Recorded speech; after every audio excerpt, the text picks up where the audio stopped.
Our family has embraced many of the aspects of the Bravewriter lifestyle, one of which is Poetry Tea Time. If you'd like to see some of the books that we've been loving during our Poetry Tea Time, stay tuned.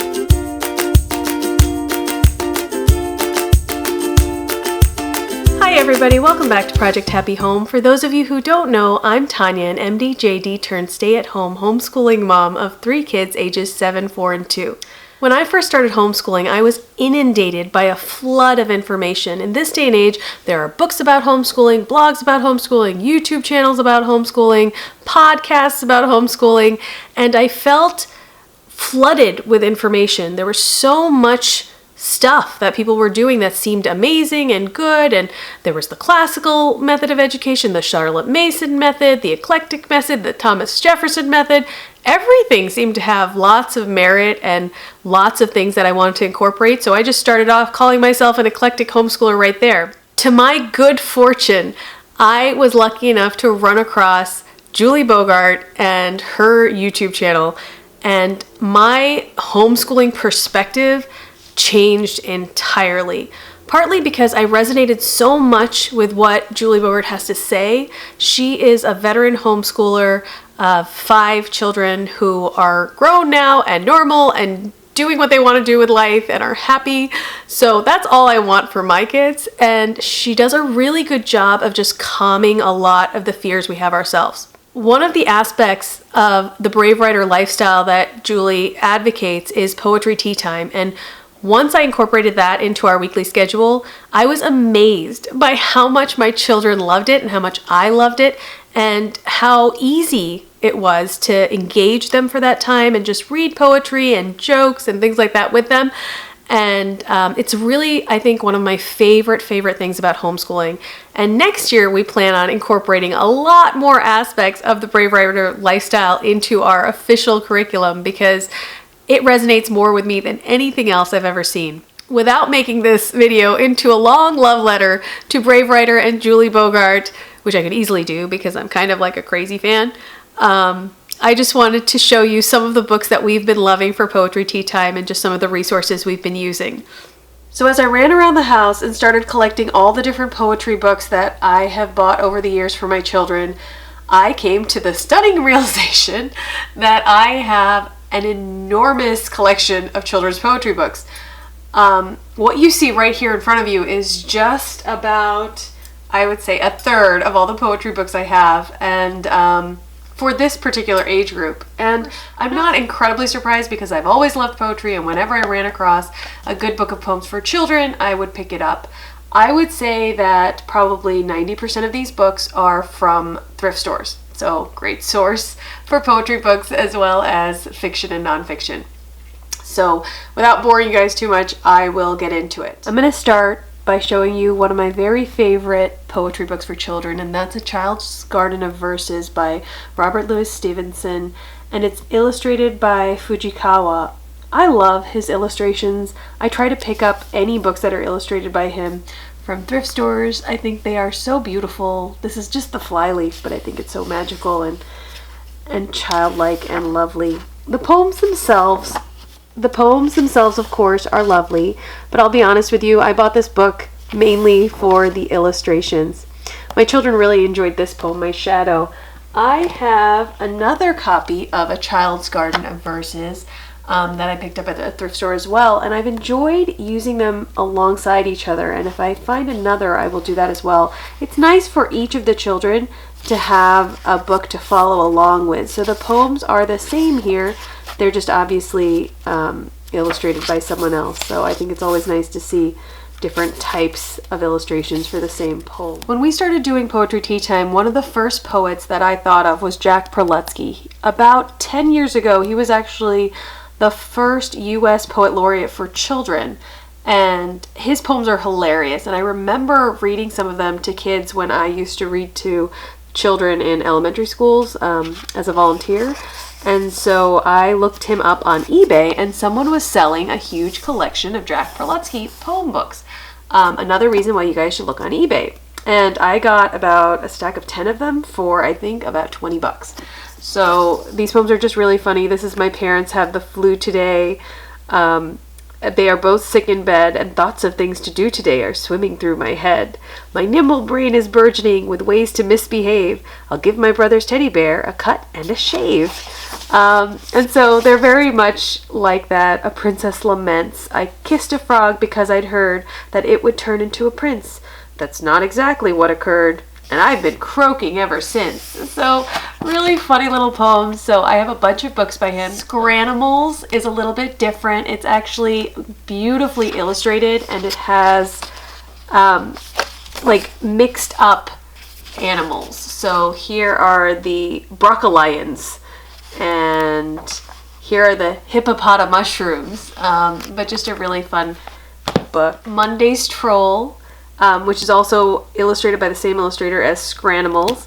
This also just has really fun poems and really interesting illustrations where you have a lot to talk about and look through with your kids. My son especially likes this one because of the little monsters and strange creations in there. What a day it was at school. And there you go, you have the Children's Poet Laureate up there, awarded by the Poetry Foundation. And it just has more poems. I'll just flip through real fast to give you an idea of what the book looks like. The New Kid on the Block. Same types of funny poems. If you're unfamiliar with Jack Prelutsky, you can think it's somewhat along the lines of ridiculous and silly, like our beloved Shel Silverstein. In the same eBay haul came this adorable book, If Not for the Cat, and it's in a haiku form, which I thought was lovely. Here's Awful Ogre's Awful Day. And in this house, anything with ogres is very popular. My daughter is sort of fascinated by the concept of them because we have a bridge that runs across a creek here. And my son just likes all things ogres and monsters. Really what we do for Poetry Tea Time is I will select about 5, 6, 7, 8, 9, 10 even books of poems, put them out there, and then the children will be able to select. This is Miles of Smiles, and these are just funny poems. So Cockroach Sandwich, For My Lunch, Hate the Taste but Love the Crunch. We have some collected books of poetry as well. This is Poems for the Very Young. This is a Kingfisher book and they're selected by Michael Rosen. I'm not as fond of the illustrations in this book, but I think that the poems are nice and silly, and my daughter finds them pretty funny. And actually so does my son. Here's an Osborne book of children's poems. I have about 3 or 4 Osborne books of poems, and they're actually quite nice too. I did not get this from Half Price Books. I got this from the thrift store, so it was probably $1. But it has a nice collection of poems by various authors. Here's the Osborne book of poems for little children, and it has pretty simple little poems. This is about an elephant's nose and cats. Here's the Little Book of Poems for Young Children, and this is actually a different collection than the one you saw before, but it's also an Osborne book. And it has slightly more mature poems than I'd say the book I showed you before. So Not As Little Children, perhaps, would be the title, but also a really cute, precious little book. Another collection of poetry that we have is the Random House Book of Poetry. This has 572 poems, and they were, if you'll notice, selected by Jack Prelutsky and illustrated by Arnold Lobel, who we all know and love from Frog and Toad. So this is a really lovely book. I'm so happy I have it, and I'm so lucky that I found it at a thrift store. You can get them, I think, anywhere. I mean, you can buy them on Amazon and everything, but I love this book. I think the poems are of really high quality. They're not, I hesitate to say silly little children's poems, but they are poems that are equally appealing to adults and children, I would say.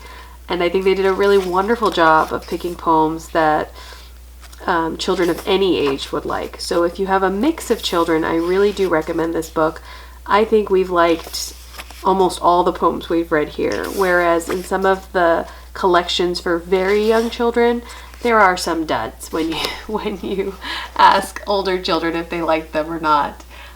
So this book is the constant at our Poetry Tea Time. I generally always pick a poem from this book, even if the children don't, and we just love it.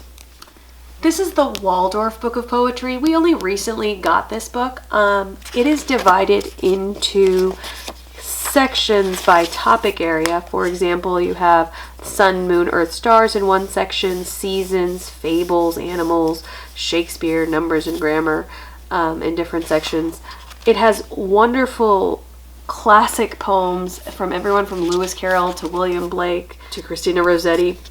But as I read through this book, I did find it to be a little bit complicated in language, and I feel as though the Random House collection is a little bit better for children who are my children's ages, which is basically 7 and 4. I think the Waldorf Book of Poetry, looking through it, would be wonderful for an older elementary age student or up. Whereas the Random House Book of Poetry and the Waldorf Book of Poetry might be more commonly known to you all, this one was a new one for me, and I just happened to run across this book. I bought it off of Amazon. It's Julie Andrews' collection of poems, songs, and lullabies, and I think it is so well done. It comes with, I believe, over 150 poems, and it also has a CD at the end. And these are read aloud or sung by Julie Andrews and Emma Walton Hamilton. And I just think that this book was really, really beautifully done. Some of these watercolors are done by Julie Andrews herself, which I think is just lovely. And they are beautiful poems. There's even poems by her in here, which is nice. Here's a poem by Edith Nesbit. And so here's one by Julie Andrews. Growing Up. But isn't it just such a lovely book? It was a completely new find to me. I never knew about this book before reading about it on Amazon. But really lovely book with just gorgeous illustrations. So if you have a yearning to if you have a yen to pick up a new book of poems, I would recommend this one as a really lovely discovery. This book is a book that I had as a child. Favorite Poems, Old and New, selected by Helen Ferris. I believe it was published in the 50s, and I could not find my own copy. But I knew I definitely wanted to get it. And looking through it now as an adult, I realized that not only is it a gigantic book, it has over 560 pages of poems. It spans a huge variety of different styles of poetry and poems themselves, from long to short, funny to serious to sad, and it really spans the gamut. It's almost as though you're doing a course in poetry when you read this book. When I was a child, I used to draw little pictures of the poems in the margins, and I really wish I had that edition. But I think this is a great book of collected poems that covers a broader range of topics and styles than a lot of the other collected editions. So I definitely recommend that you get it. If you are a secular homeschooler, I will warn you, I can't find them now, but I seem to remember it does have collections of poetic prose from the Bible here and there, but again, it's scattered throughout and inserted as a poetry selection, so I can't imagine that it should be too objectionable. Of course, Shel Silverstein does need to be mentioned in any homeschooling video. We have 2 of them so far, A Light in the Attic and Where the Sidewalk Ends. If you don't have poetry books by Shel Silverstein, run, don't walk to your nearest library or thrift store or bookstore to fetch them.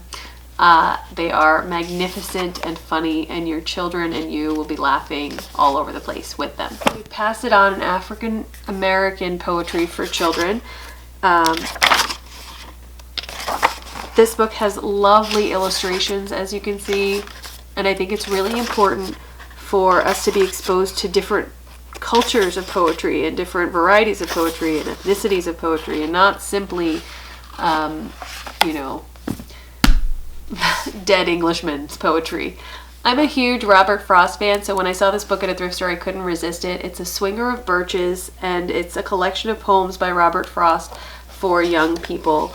I thought the illustrations were really pretty, and the poems were very good selections that the children could relate to. So in fall, I think I'll pull this out because so many of his poems have a fall feeling to me, a fall-winter feeling. One of my favorite thrift store finds is this little book called There Is No Rhyme for Silver by Eve Merriam, and it is just a delicious little book.